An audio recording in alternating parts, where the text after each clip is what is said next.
Well, good morning. In doing an orientation for social services for the Salvation Army, I thought it was important really to start with looking at the history and looking at the organization itself. So it starts with William and Catherine Booth, London in the late 1800s. William Booth, a Methodist minister, left the formal ministry, a church, to do independent evangelical work in London. And his original thought was focusing on salvation in the sense of saving souls, but then the focus broadened, saving people not only from the miseries of the future world, but from the miseries of this one as well. And in 1878, they named the organization the Salvation Army and adopted a military form of organization. I think both for William Booth and for his daughter, that we'll talk about for a minute, they were people that if they had lived at this point in time and had been oriented toward making money, could have made an awful lot of money on Madison Avenue in advertising, because they were very good at how to market what they're doing.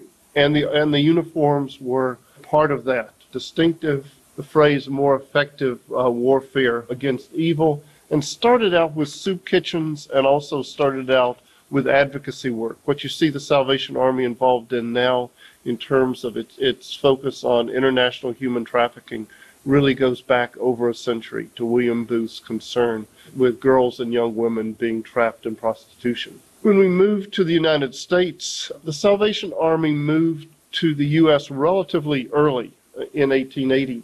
And in some ways, the formative history and the way in which the Salvation Army really gained a foothold in American consciousness really came from the leadership of Eva, or Evangeline Boone, from 1904 to 1934. She did a lot of stuff. You have soup kitchens, hospitals for unwed mothers, emergency shelters, services for the unemployed, homes from the elderly. There is a story that during her first Christmas in New York, horrified to hear there were 70,000 children going to school without breakfast. By Christmas Day, the Army was providing food for 30,000 people.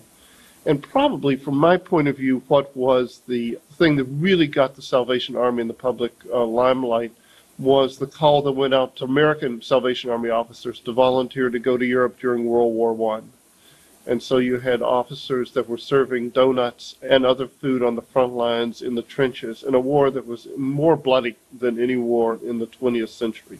And I think that kind of heroism really gave the Salvation Army some of the positive spin that it has with the public. These are people who are out there on the front lines doing good things.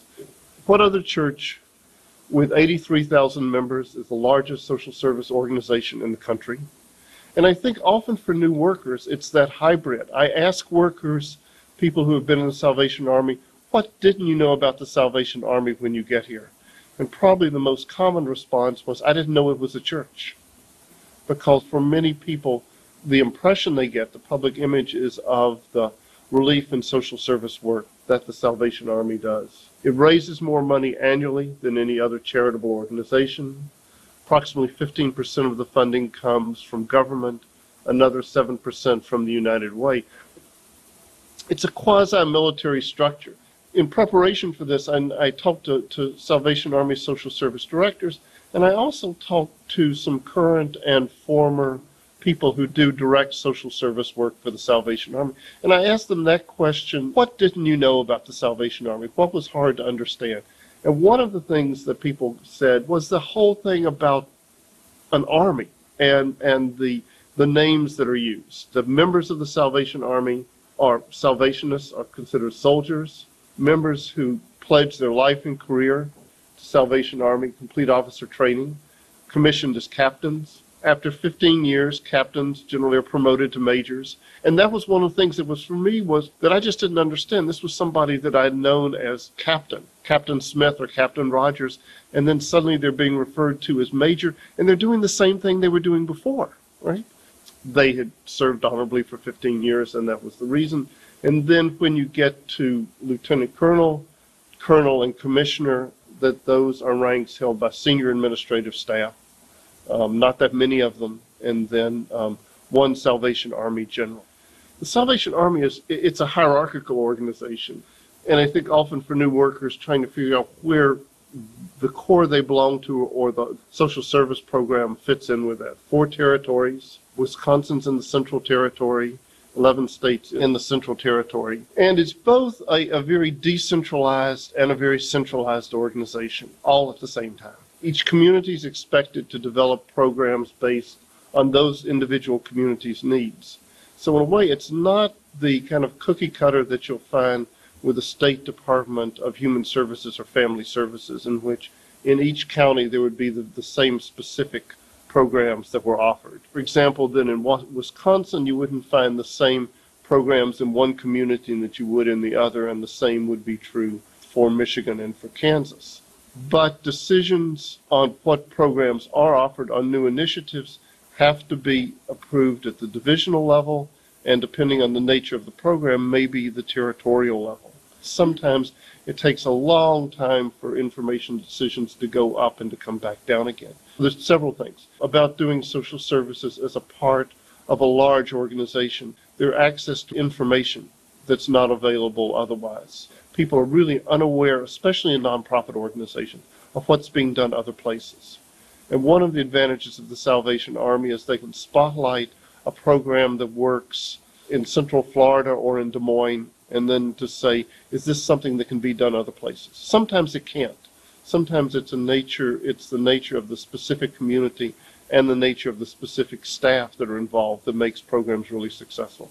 But sometimes it's a model that really can be used. And I think people who do social services in the Salvation Army have access to greater information about what's possible than people do in other kinds of organizations. The other thing about the Salvation Army is that there's access to resources for starting programs that aren't available in others. Before I got into academia, I worked at one of the things I did was I worked at a settlement house in Ohio. And what was true with that nonprofit, with most nonprofits, if you want to start a new service, a new program, you look for money. And if you can't find a foundation or a governmental funding source that's willing to start the program, you don't start the program because you don't have the startup money for staff. And because the Army does have resources, at times it's possible to start programming without external funds, and then often to try to find the funds later to make that work.